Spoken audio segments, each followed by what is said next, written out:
Fatima. All right, I want to introduce our last speaker, a distinguished faculty that we are honored to hear from, Dr. Gloria Soto.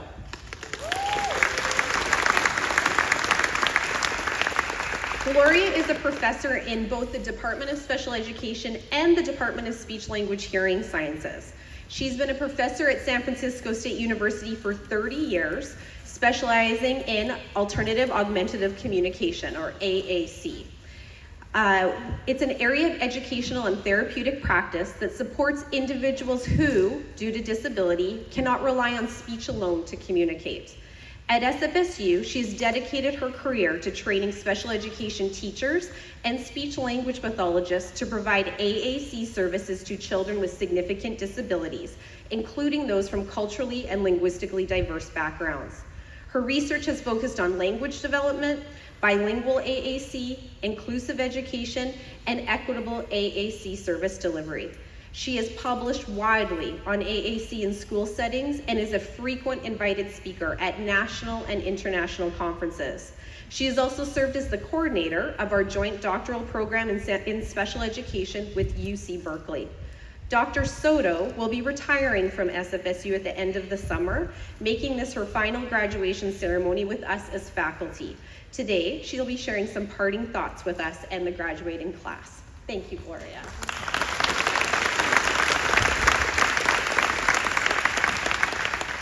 Good morning, everyone. Buenos días a todos. And congratulations to our graduates and to their families. Welcome to the loved ones and the friends that are here. I'm gonna wear my glasses, otherwise I can't see anything. It's funny, I felt like I was preparing like an Oscar speech. Thank you so much, Dr. Friesen, for that beautiful introduction, for inviting me to speak here. And thank you to my peers for supporting that as well. But today we honor your hard work, the hard work of our graduates, your perseverance, and your belief that education can be a force for access and inclusion. This graduation, as Dr. Friesen said, is deeply meaningful to me. It is my last as a professor at San Francisco State, the university that has been my academic home for the past 30 years. For 3 decades, I've had the privilege of working with future educators and clinicians who, like you, choose to show up every day and advocate for their students, many of whom, as Dr. Friesen was saying, because of their disability, cannot fully rely on their speech to communicate. I myself came to this work many years ago because I believe that communication is a basic human right. I was fortunate very, very early on in my life to meet children and adults who, because of disabilities, couldn't communicate. And I was fortunate to meet professionals who changed their lives because they provided them with an alternative means to communicate. And that was before technology even made this possible.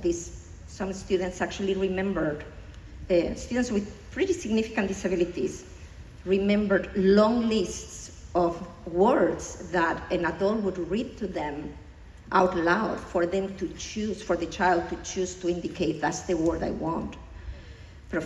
Teachers and clinicians used very innovative approaches to provide access to communication. Is such a basic human right. So I believed that every child, no matter their disability, no matter the language they speak, the family they come from, has something to say and the right to say it. I believe that language is key to participation, education, and opportunity. That using one's own language, on our family language, is a right. And that not having a speech is not the same as having nothing to say.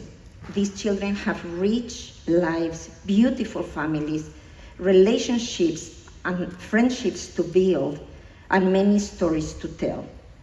And our work Your work as educators is to make sure that happens, that their voice is not silenced by low expectations, by poor practices, and marginalization within the classroom. You are entering a profession I'm a vocational teacher. I always was. I don't know how you can survive in the field of education without a strong vocation, without a strong purpose, strong call. I was fortunate that I had that call really, really early on in my life. But with that call came also a sense of responsibility. So you are entering a profession, as you know, where your actions and your words and your daily choices will carry immense weight. You will hold real power. I was struck by the beauty of the speeches of our students. And I think it was Corinne when you said, do you remember what you ate at the Cafe Rosso the first day you were in San Francisco State? Many of us didn't, right? But you all remember the teacher that changed your life. You also remember the teacher that insulted you, that made you feel less, right? We remember those moments. Those are iconic moments. And as you said, Fatima, we're not here by ourselves. We didn't make it to this moment by ourselves. We have always depended on one another. I think independence myself is a myth. Interdependence is the reality of life, right? So you do have an immense power. The power to open or close doors. That's a real power, it's not just words. The power to transform a life. The power to support a child's voice or to silence it. The power to make inclusion real or leave it as an empty promise. Special education is not a job like any other. It's not about writing goals, managing behaviors. It's about building connection and building trust. It's about showing families, especially those who I'm sure even in your own experience can relate, have to navigate unfamiliar and unfriendly educational systems in unfamiliar languages. It's about showing those families that they are not alone, that their children matter, that who they are, the knowledge they bring to the table, ancestral knowledge of our communities, that knowledge matters. Even if it's in a different language, even if it's expressed differently, that knowledge is essential.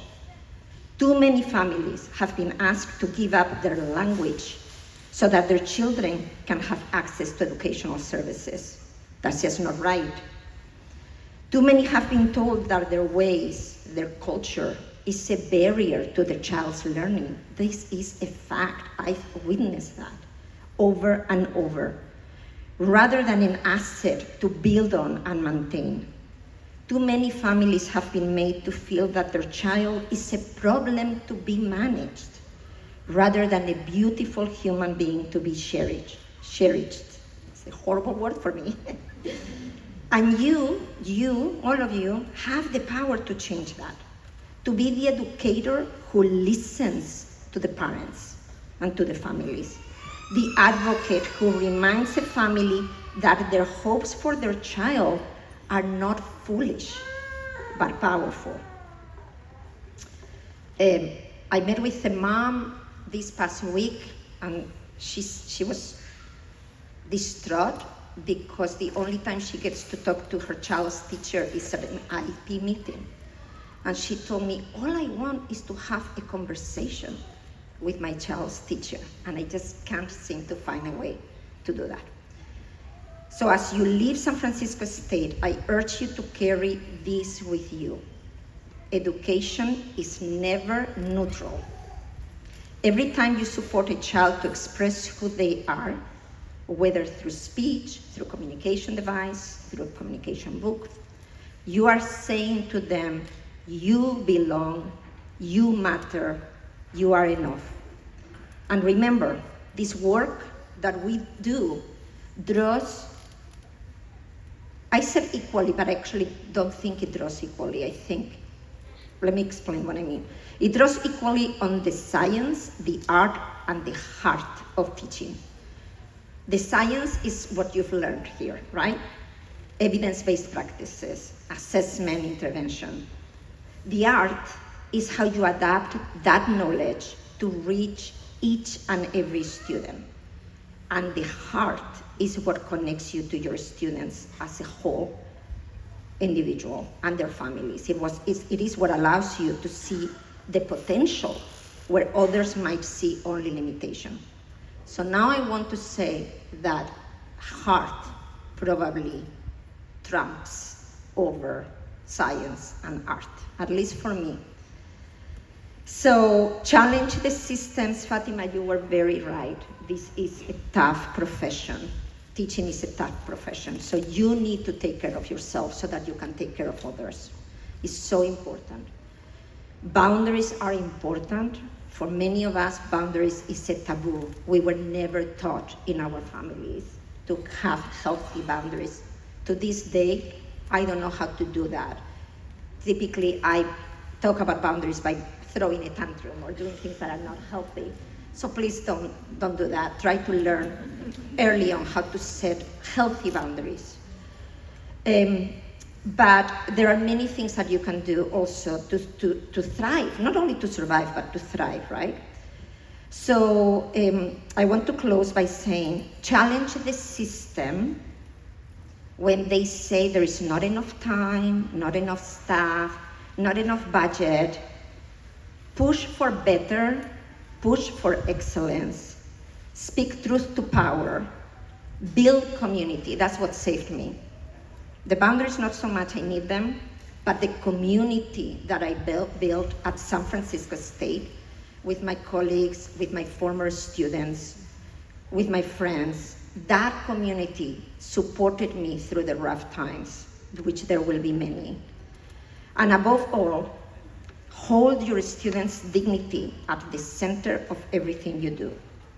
And always, always protect and fight for your students' rights to inclusion, to education, and to communication.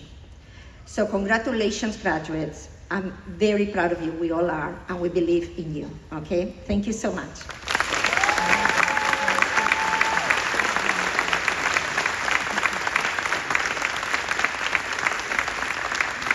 Thank you, Gloria. Can I just say on behalf of all your peers on here that we feel so grateful that we have had the honor of being able to work with you. So thank you, Gloria. All right, we now would like to honor our graduates. So Denise, my colleague, is helping us get this organized. So I'm going to first invite, we're going to do it alphabetically. So anybody that is graduating from the early childhood special education expertise is going to follow Denise over here. So I'm going to ask everybody there, and I'm going to ask my colleague Melissa to come on up as they get organized. As you come up, graduates, so first early childhood special education, I'm going to ask that you have your certificate in hand, and you're going to hand that to Melissa, and she's going to announce your name, give it back your certificate, and then you're going to come to me, and I am going to put your hood on. Over top your hat, hopefully. So that's what we're gonna try and do.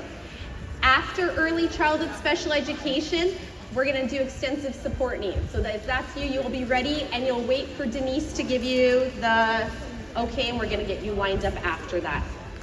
I want to fully invite family members, friends, to come up to the stage and take a picture. I feel like this is super important. We need to celebrate this. I'm going to ask that you can come up, you can take pictures as your graduate walks across. So they're going to come up over here. They will walk across and go down right there. And so you can take pictures. As soon as your graduate is off the stage, we're just going to ask you to move aside because then other people will come as well. But please do feel free to come and take pictures if you would like to. All right. Okay. So it is with my pleasure that we are going to start with graduates from the Early Childhood Special Education program. Some of these individuals have masters, some have credentials, some have masters and credentials. And my colleague Melissa is going to be reading the names. Melissa, I'm just going to brag, is an alumni of the Early Childhood Special Education Program, an amazing educator, and has stepped in when our colleague Marissa, who many of you have just had a baby, which we feel super excited about. So Melissa is taking on this role, so I feel thankful for that. All right, I think they are ready. Thank you, Amber. Hi, everybody. All right, I'm going to try to contain my excitement and read these names properly. Angelica Aliman.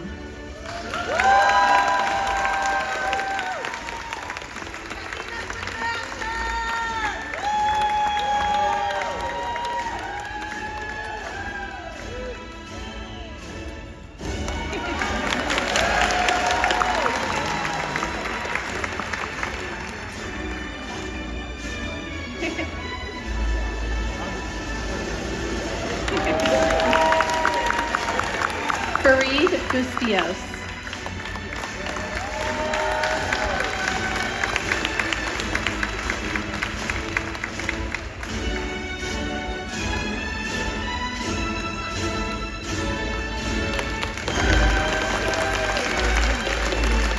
Amaya Icharte.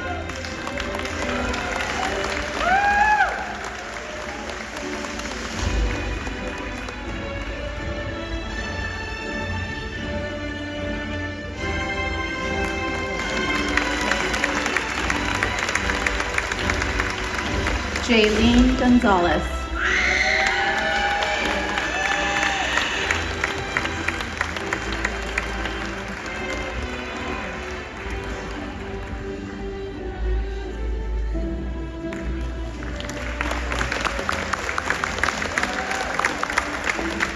Hannah Esther Brown.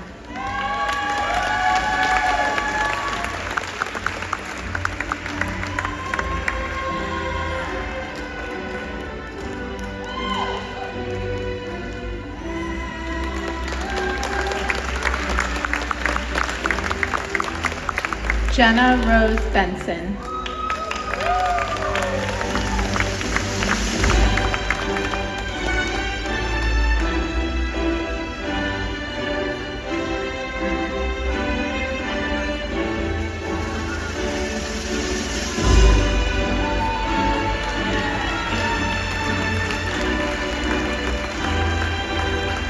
Hasmeet Donjian.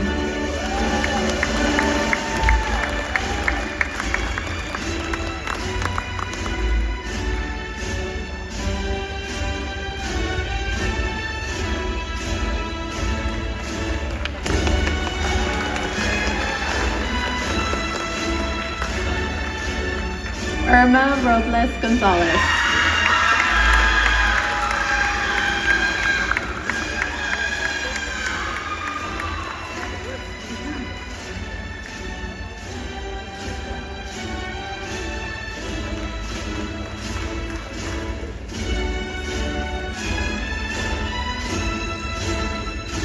Marta Lily Marcos de Silva.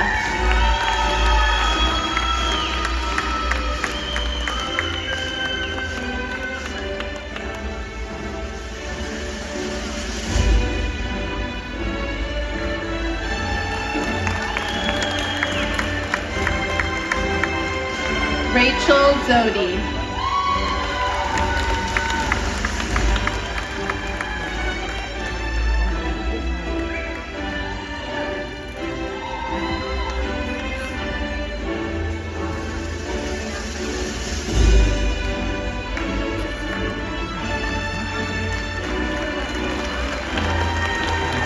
Kelsey Nemetz Pineda.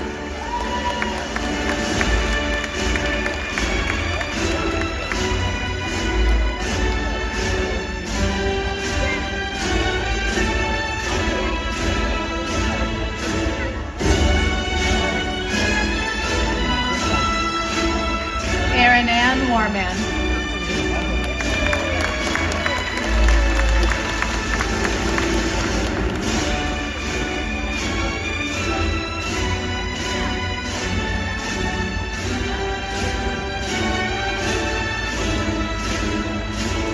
Gabriela Lata Shafiq.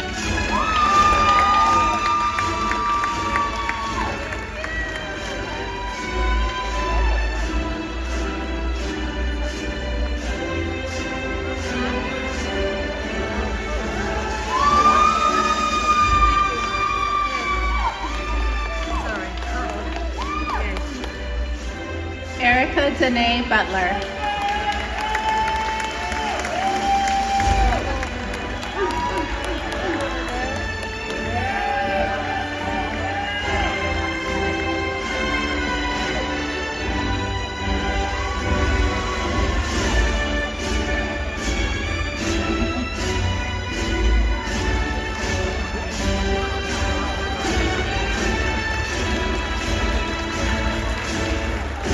Trisha Haleakala.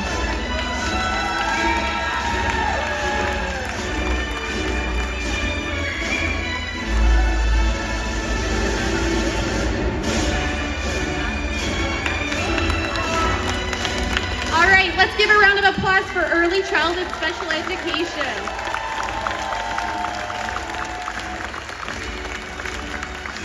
We now want to honor the graduates of the Extensive Support Needs Program, and my colleague Mayumi is going to come up to be able to read the names.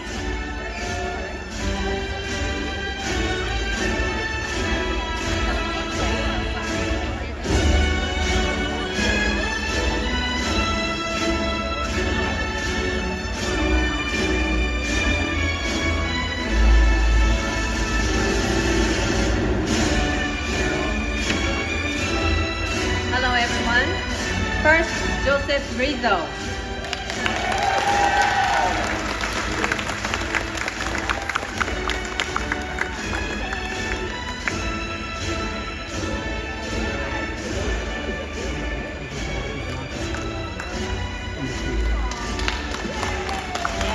Emily Graham Chisa. Sorry.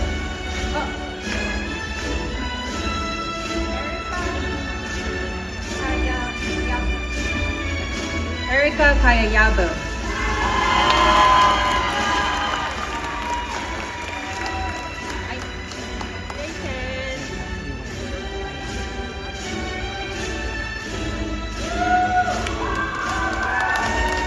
Emily Graham Chisa.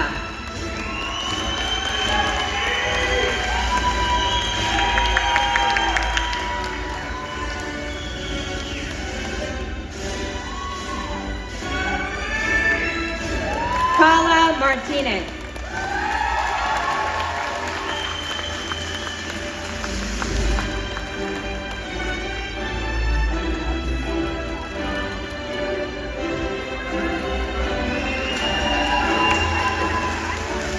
Louisa Yaxin O.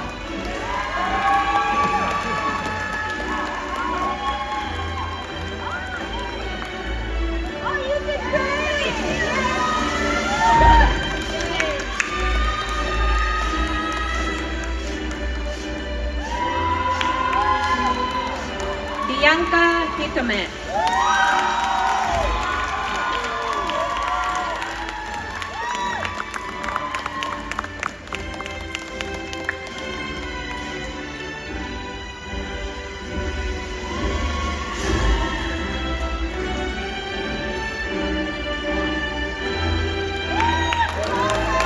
Douglas Mejia.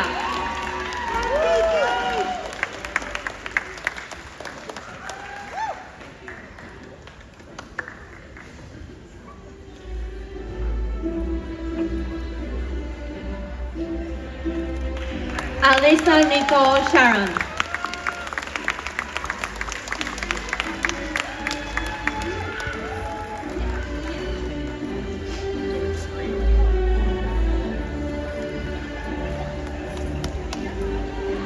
Wei Zhang.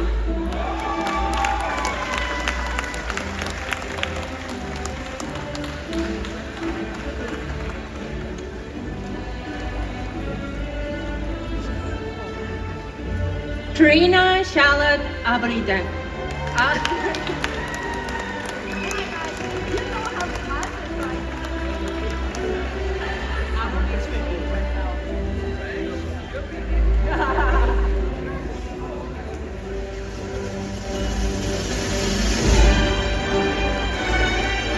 Rachel Grace Hidalgo Guande.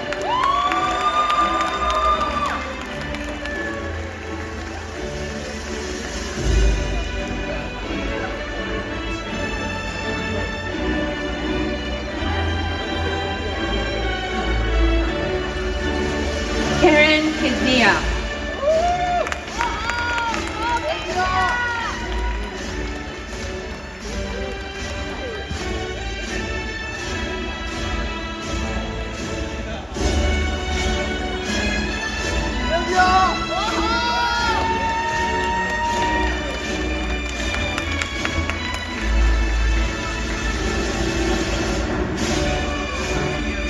All right, a big round of applause for our graduates from the Extensive Support Needs Program.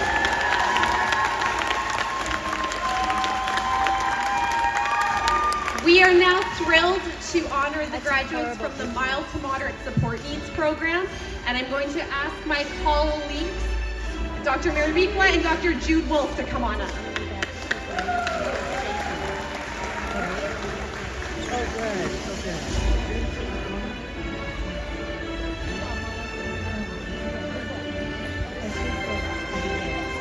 Okay, thank you for being here. Just wanted to let you know before you leave, you might want to stick around for a photo op with your program and your faculty. So don't bolt too quickly. Okay, first one, Daniel Ortiz.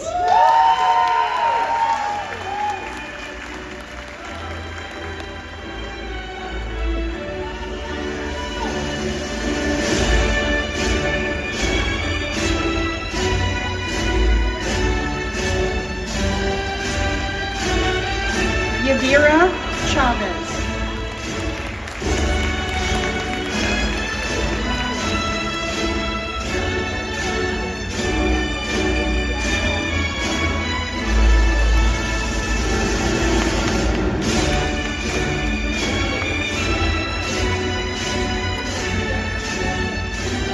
Rosa Angelica Alcala.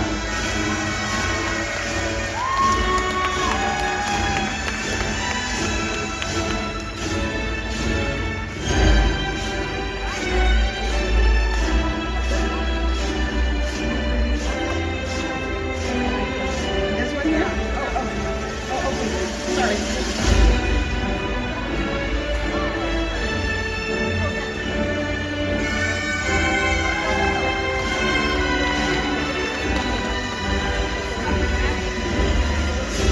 Annalicia Garcia Blair.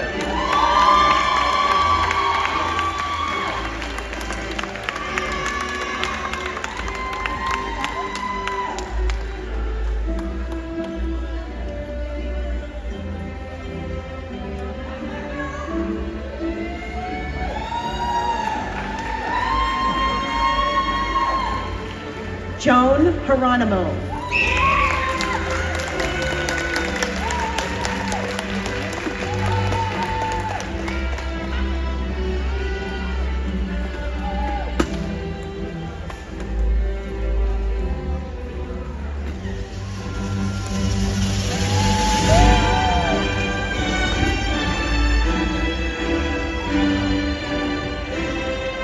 McKenna Medina.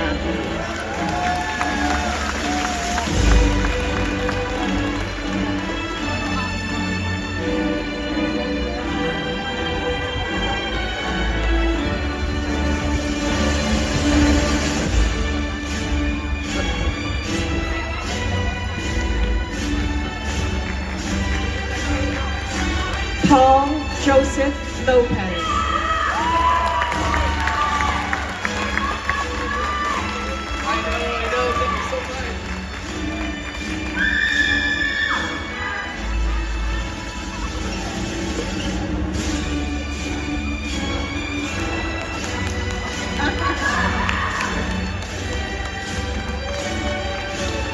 Fatima Ahmed.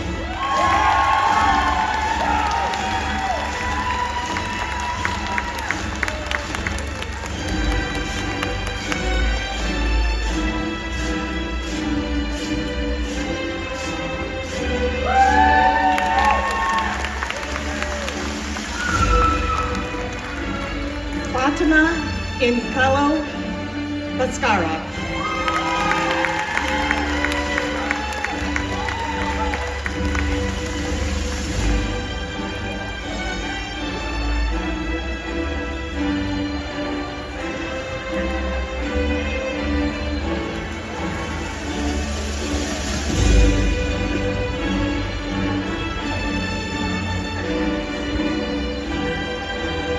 Christine Antonakopoulos.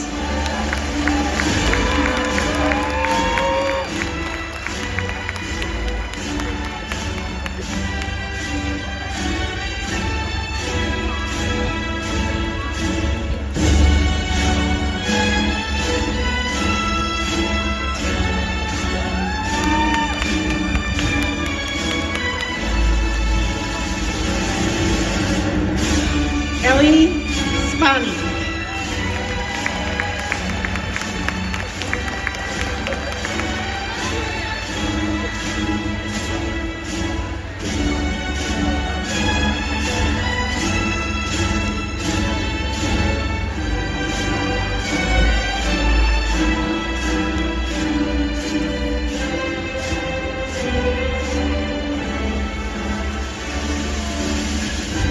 Jane M. Solano.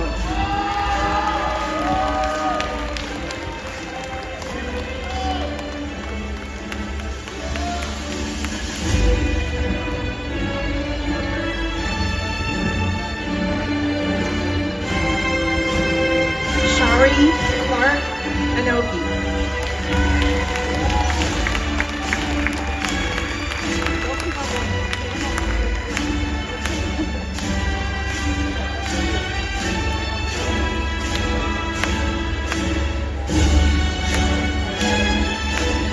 Jose Leon.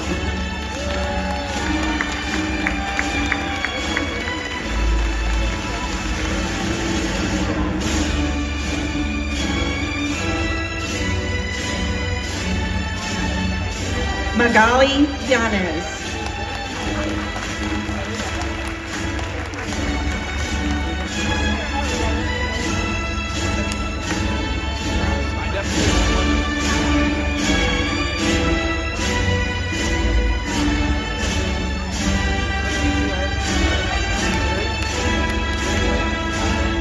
Annie Sand.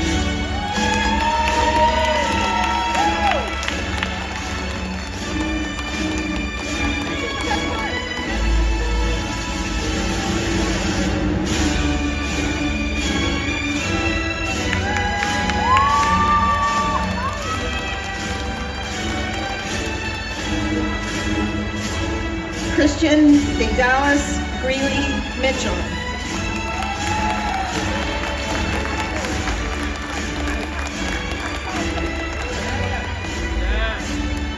Thank you, everyone.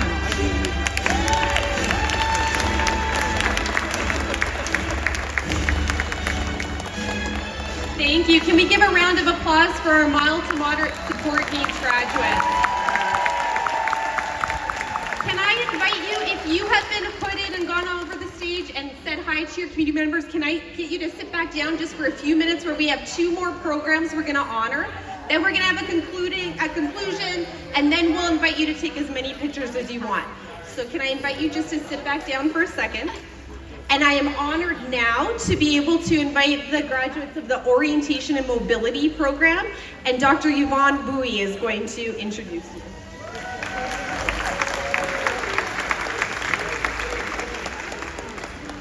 Good afternoon or morning. Good morning, everyone.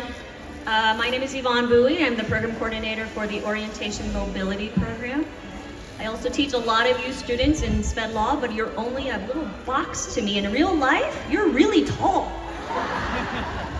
So congratulations to all the wonderful graduates and students in our program. What do orientation mobility specialists do? What do they do? They help people with visual impairments orient their space, their surroundings, and learn how to travel and move in spaces independently. So they give the right of independence to people with visual impairments. I have 3 wonderful graduates here today. I would like to bring Rosa Devart.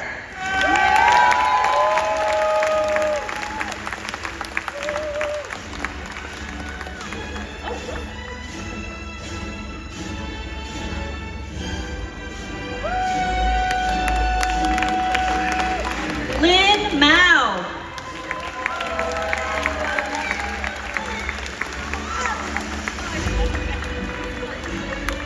Lynn is an SF Scholar student. She's started with us as an undergraduate student.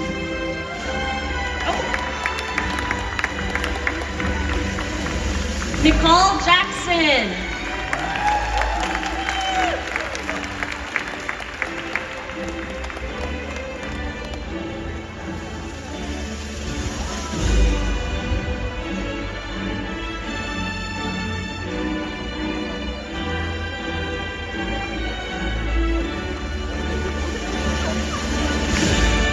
I also want to give a shout out to all young graduates who are not here today. Stacy Durant, Sarah Hope, Ebony Melendez, Julianne O'Mara, and Scarlett Kelly. Congratulations, everyone. Thank you. A big round of applause for Orientation and Mobility graduates. I would like to now, I believe they're lined up, our graduates from the Visual Impairments program, and I'm going to invite my colleague, Dr. Adam Graves, to come up and say the names.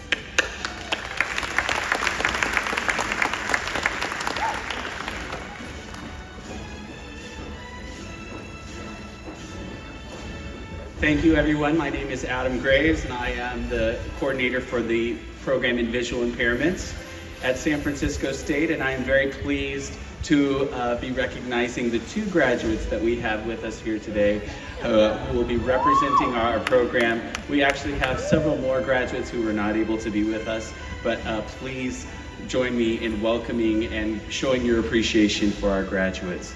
I want to start out by honoring Eleanor Rhiannon Clark.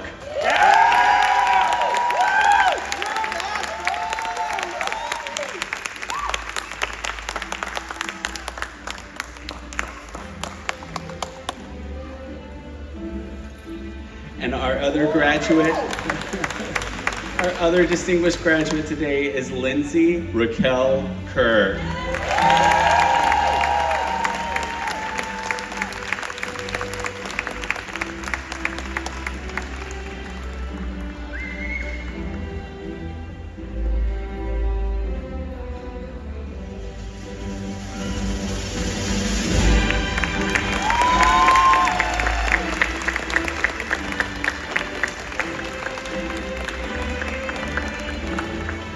Thank you. Thank you for VI and representing with those graduates. The last thing I want to honor is the fact that we have a joint doctorate program with UC Berkeley, where our doctorate students focus on special education, and we have 3 graduates this year. 2 of them are not present today, Brittany Murphy and Erin Foley, but they'll be at the UC Berkeley graduation for them. But we do have one of our amazing graduates, Corinne Aramburo. And so we want to invite her up and say congratulations.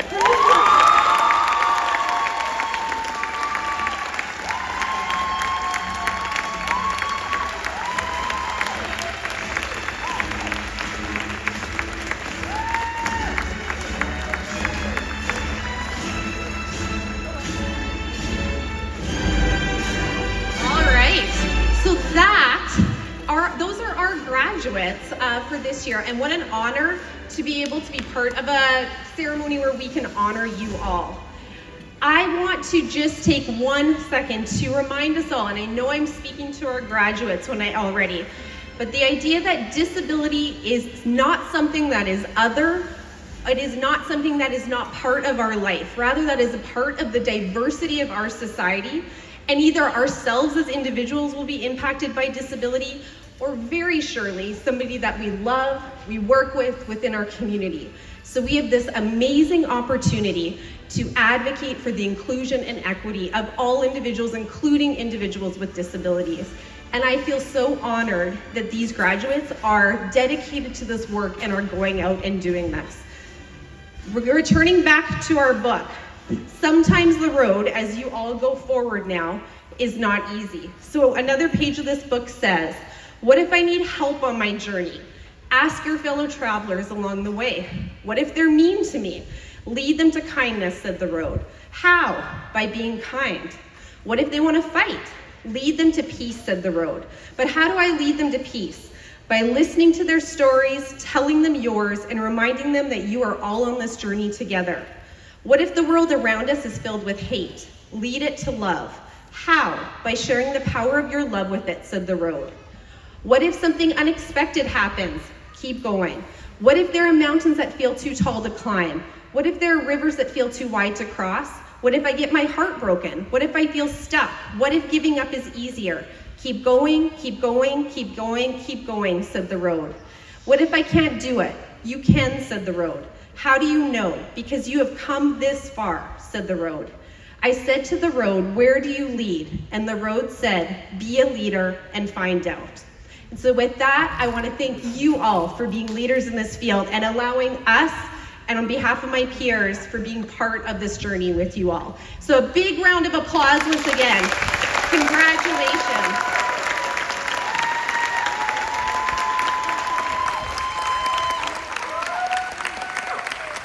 We are going to invite you to stay, to get some water if you want to.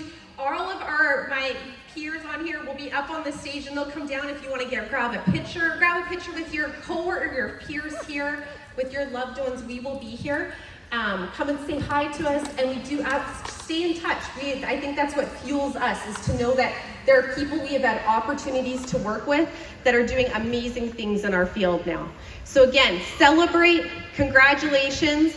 Thank you to my colleagues. Thank you to all the community, family members, friends that came, and a huge thanks again to our graduates. Congratulations.